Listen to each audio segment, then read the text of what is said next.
Halo semuanya. Halo semuanya. Halo semuanya. Assalamualaikum warahmatullahi wabarakatuh.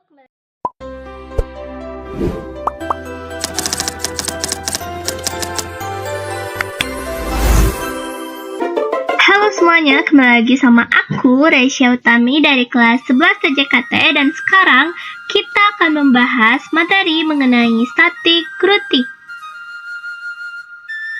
Oke, di sini ada routing. Yang pertama itu ada routing protokol.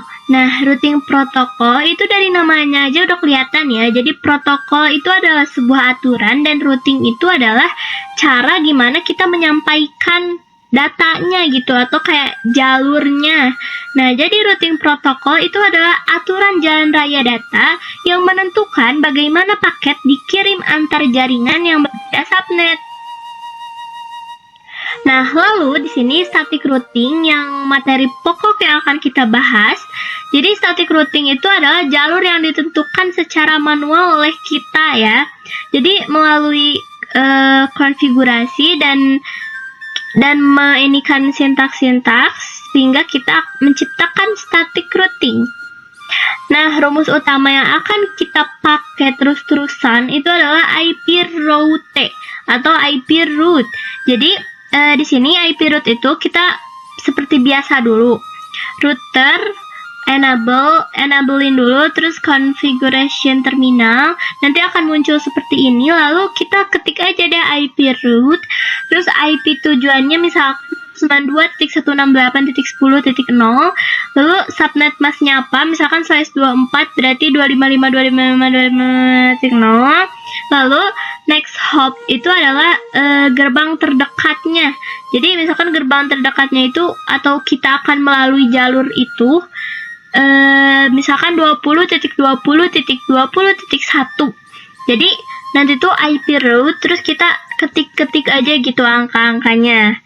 Nah, ini dia contohnya ya dari IP static.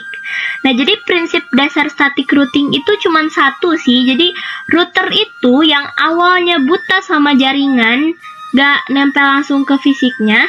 Nah, karena dia buta gitu, jadi tugas kita tuh adalah ngasih tahu jalurnya secara manual lewat sintaks IP route yang tadi kita pelajari. Nah, di sini tuh misalkan nih, di sini ada gerbang-gerbangnya ya, atau kayak IP jalurnya. Di sini yang router 1, di sini IP jalurnya itu adalah 10.10.10.1.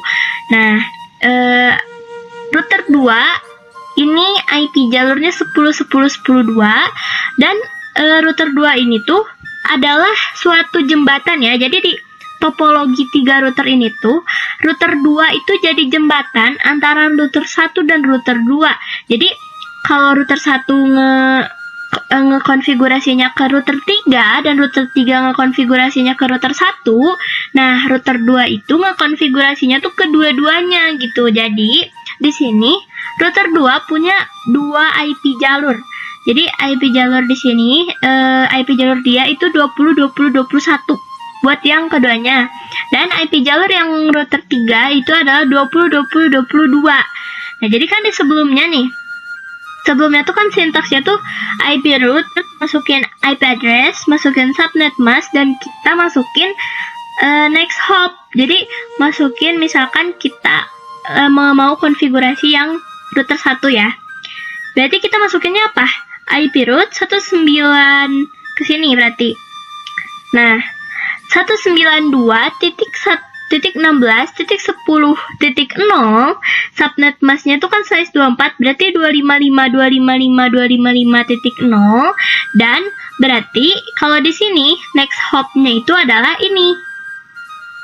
Next hopnya itu adalah 10.10.10.2. Jadi dari sini tuh kita kan, jadi tujuan router 1 tuh kan ke sini ya, ke ujung. Nah, cara kita ke ujung tuh kita harus lewat mana sih?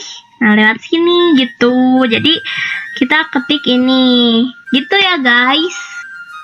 Kalau untuk router 4-nya itu sebenarnya sama aja, cuman kalau misalkan naik ke topologi 4 router itu kita harus makin teliti gitu. Jadi kita harus daftarin semua subnetnya yang ada di topologi itu. Jadi ketik perintahnya itu satu-satu dari ujung ke ujung, gak kayak router 3 yang gak kayak 3 router yang router 2-nya tuh jadi jembatan gitu. Nah, lalu di sini kita akan membahas kombinasi topologi antara VLAN dan static routing.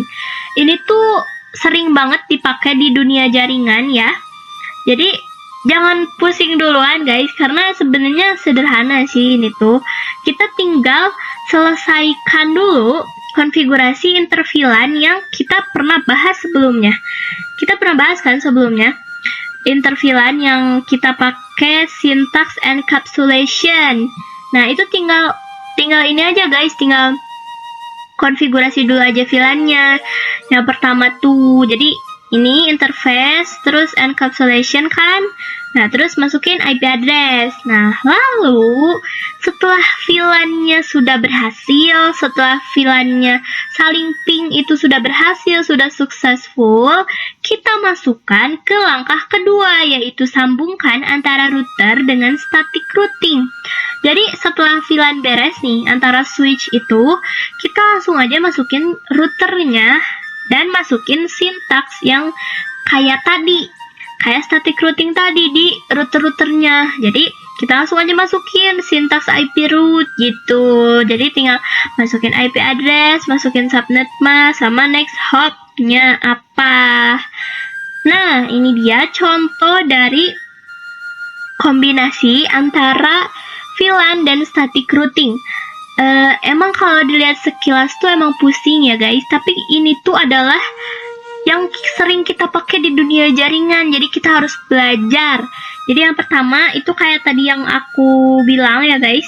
Yang pertama kalian setting dulu aja VLAN-nya yang di bawah-bawahnya itu. Nah, setelah selesai setting VLAN, setelah selesai saling ping berhasil, baru masuk ke static routing-nya gitu. Jadi gitu cara sederhananya ya gitu. Dari sini dulu, habis itu ke atas ya. Jadi materi kali ini segitu dulu aja sih. Mohon maaf bila ada kesalahan. Terima kasih sudah memperhatikan ya guys.